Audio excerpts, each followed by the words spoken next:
नाज़रीन किराम, पाकिस्तान की फौज एक अहम कौमी अदारा है जो मुल्क की सालमियत, दिफा और इस्तेकाम की जामन है। दुनिया के हर मुल्क में फौज को एक रीढ़ की हड्डी की हैसियत हासिल होती है और पाकिस्तान जैसे जोग्राफियाई लिहाज से असास मुल्क में फौज का किरदार और भी ज्यादा अहम हो जाता है।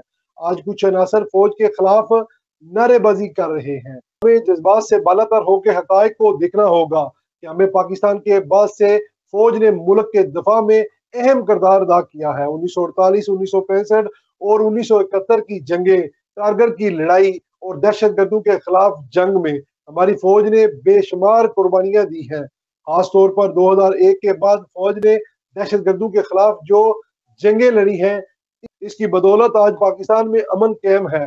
पाकिस्तान के फौजी जवान सिर्फ सरहदों के मुहाफिज नहीं बल्कि मुल्क के अंदरूनी इस्तेकाम की भी जमानत है। कुछ लोग सियासत के नाम पर फौज के खिलाफ नारे लगा रहे हैं, लेकिन हकीकत यह है कि अगर फौज ना हो तो मुल्क में इंतशार फैल जाए। हमारी फौज तमाम सूबों, नस्लों और जुबानों के लोगों पर एक खूबसूरत गुलदस्ता है जो कि एक कौमी वहदत की अलामत है। बदकिस्मती से कुछ अंदरूनी और बरूनी अनासर फौज के खिलाफ प्रोपेगेंडा करके मुल्क में इंतशार फैलाने की कोशिश कर रहे हैं।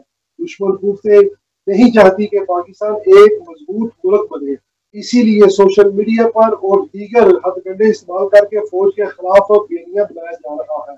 हमें समझना होगा कि दुश्मन का असल हदफ पाकिस्तान है और वो फौज को कमजोर करके अपने नापाक इरादों को पूरा करना चाहते हैं।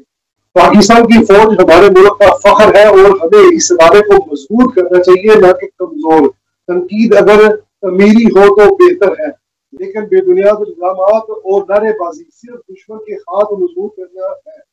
हमें अपनी फौज के साथ खड़े होना चाहिए और इसकी कुर्बानियों को तस्लीम करना चाहिए, क्योंकि एक मजबूत फौज ही एक मजबूत पाकिस्तान की जमानत है।